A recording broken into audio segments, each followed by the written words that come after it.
ਬਿਮਾਰੀਆਂ 'ਚ ਪੈਸੇ ਨਾ ਹੋਣ ਦੀ ਹਾਲਤ 'ਚ ਹੁਣ ਪਰਿਵਾਰਾਂ ਦੀ ਮਦਦ ਪੰਜਾਬ ਸਰਕਾਰ ਕਰੇਗੀ। ਪੰਜਾਬ ਸਰਕਾਰ ਮੁੱਖ ਮੰਤਰੀ ਸਿਹਤ ਯੋਜਨਾ ਦੀ ਸ਼ੁਰੂਆਤ ਕਰਨ ਜਾ ਰਹੀ ਹੈ, ਜਿਸ ਦੇ ਤਹਿਤ ਲੋਕਾਂ ਨੂੰ ਹਰ ਸਾਲ 10 ਲੱਖ ਰੁਪਏ ਤੱਕ ਦਾ ਮੁਫਤ ਅਤੇ ਵਧੀਆ ਇਲਾਜ ਮਿਲੇਗਾ। ਮੁੱਖ ਮੰਤਰੀ ਸਿਹਤ ਯੋਜਨਾ ਪੰਜਾਬ ਦੇ ਲਗਭਗ 3 ਕਰੋੜ ਲੋਕਾਂ ਨੂੰ ਕਵਰ ਕਰੇਗੀ। बहुत सारे है जी बजुर्ग ਇਹੋ ਜਿਹੇ ਨੇ ਜਿਹੜੇ ਇਹ ਕਹਿ ਚੁੱਕੇ ਨੇ ਕਿ ਮੇਰਾ ਇਲਾਜ ਨਾ ਕਰਾਇਓ, ਮੈਨੂੰ ਪਰਮਾਤਮਾ ਤੇ ਛੱਡ ਦਿਓ, ਜਿਸ ਦਿਨ ਸਵਾਸ ਪੂਰੇ ਹੋ ਗਏ ਦਾਗ ਲਾ ਦਿਓ। ਜੇ ਇਲਾਜ ਕਰਾਉਣ ਦੇ ਚੱਕਰਾਂ 'ਚ ਪੈ ਗਏ, ਜਿੰਨੀ ਕੁ ਹੈਗੀ ਆ ਜ਼ਮੀਨ ਵਿਕ ਜੂਗੀ। 10 ਲੱਖ ਰੁਪਏ ਦਾ ਹੈਲਥ ਕਾਰਡ, ਕੋਈ ਹੋਰ ਫਾਰਮੈਲਿਟੀ ਨਹੀਂ, ਕੋਈ ਫਾਰਮ ਨਹੀਂ ਭਰਨਾ, ਕੋਈ ਕੁਝ ਨਹੀਂ ਕਰਨਾ। 10 ਲੱਖ ਰੁਪਈਆ ਤਾਂ ਸਿੱਧਾ ਹੀ ਹਰੇਕ ਦਾ ਹੀ ਹੈ। आओ इलाज कराओ, पैसे का हिसाब किताब बाद देखेंगे।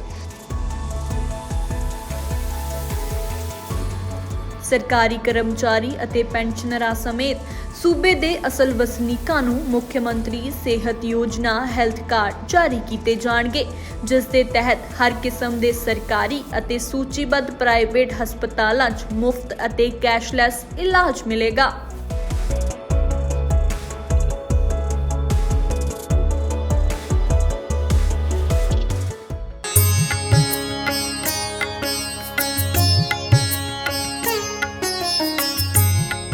ओम मंगलम भगवान विष्णु मंगलम गरुणध्वजा मंगलम पुंडरीकाक्ष मंगलायो तनो हरि। मैं पंडित दिनेश पांडे, पुजारी नौ दुर्गा माता मंदिर सराबा नगर लुधियाना। सबसे पहले तो हम बात करते हैं कि रखड़ी कब होती है, क्यों मनाई जाती है। तो जो रखड़ी है, रक्षाबंधन है, ये भाई और बहन को समर्पित है, उनके प्रेम को दर्शाता है। रक्षाबंधन जो है वो श्रावण शुक्ल पक्ष पूर्णिमा को मनाया जाता है। सबसे पहले ये भाई बहन का जो एक संबंध जुड़ा वो माँ भगवती लक्ष्मी से और राजा बलि से जुड़ा। सबसे पहले भगवती महालक्ष्मी ने जो रक्षाबंधन बांधा था वो राजा बलि को बांधा था। मंत्र भी है, तभी से ये मंत्र प्रचलित हुआ है कि ये न बद्धो बलि राजा दानवेंद्रो महाबलो तेन त्वाम प्रतिविद्नामी रक्षे माचल माचला। बहन अपने भाई की रक्षा के लिए रक्षा सूत्र बांधती है कि भगवान सदैव रक्षा करें, इस प्रकार से ध्यान करते हुए।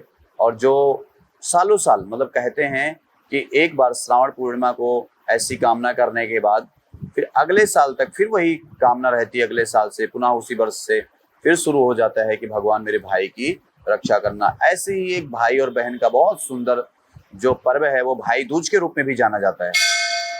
तो बहुत ही पवित्र, पुनीत और बहुत ही दिव्य त्योहार है ये रक्षाबंधन, रखड़ी। भाई और बहन के जो प्यार है उसको ये जो व्रत है वो समर्पित है। और कहते हैं कि कहीं भी हो बहन, कहीं भी भाई हो, लेकिन वो बेचारे कहीं भी हो, अगर ना भी पहुंच पाए, आजकल तो आधुनिक थोड़ा सा समय हो गया है, तो वो कहीं ना कहीं फोन से कहीं ना कहीं से उनका कनेक्ट हो ही जाता है, संपर्क करते हैं। पर इसके पहले भी अगर कहीं कोई संपर्क ना भी रहा हो, कोई सुविधाएं भी ना रही हो, तब भी भगवान मतलब ऐसा होता था कि लोग अपने मन से, हृदय से याद कर लेते थे कि आज रक्षाबंधन है, आज मैं प्रदेश में हूँ, आज मैं बाहर हूँ। लोग ऐसे भी करके बड़े चिंतित होते थे। तो इस दिन जब कभी भी हो तो लोग कहते हैं कि बहन तो बांधती है, उसमें अपने पुरोहित से भी लोग बंधवाते हैं कि भगवान रक्षा करे। ये न बद्धो बलि राजा दानवेंद्रो महाबला तेन त्वाम रक्षे माचल माचला। और इस बार सबसे सुंदर और बहुत बड़ी बात है कि इस जो कल 9 अगस्त को 2025 दिन शनिवार को जो रक्षाबंधन है, ये किसी प्रकार से भद्रा इसको या कोई और भी जो बाधित समय होते हैं उसको किसी भी प्रकार की बाधा कोई स्पर्श नहीं कर रही है। पूरा दिन ही रक्षाबंधन के लिए बहुत शुभ है, पर 1:30 बजे तक बहुत सुंदर मुहूर्त है, क्योंकि तिथि में भी 1:30 बजे तक पूर्णिमा है। उसके बाद भी कोई दिक्कत नहीं, यदि शाम के समय करना चाहते तो शाम के समय सर्वार्थ सिद्ध योग होता है। यदि कोई बहन कहीं से बाहर से आ रही है, यदि उसको लेट हो रही है, तब भी कोई चक्कर नहीं है। सर्वार्थ सिद्धि योग में संध्या के समय प्रदोष काल में यदि अपने भाई को रक्षाबंधन बांधती है तो वो भी बहुत शुभ है, बहुत लाभकारी है। और कोई अगर हम किसी को प्रणाम करते हैं, किसी को उपहार देते हैं तो उसका शुभ फल हमें प्राप्त ही होता है। एक बहन जब अपने भाई की कामना करती है तो उसको कुछ ना कुछ भाई उपहार के रूप में देता है, दक्षिणा के रूप में देता है। एक तो बहन आती है, साथ में अगर उसकी शादी हो गई है तो उनके जो है बहनोई भी आते हैं, यानी कि वो भी पंडित जी हैं, ब्राह्मण हैं, ठीक है।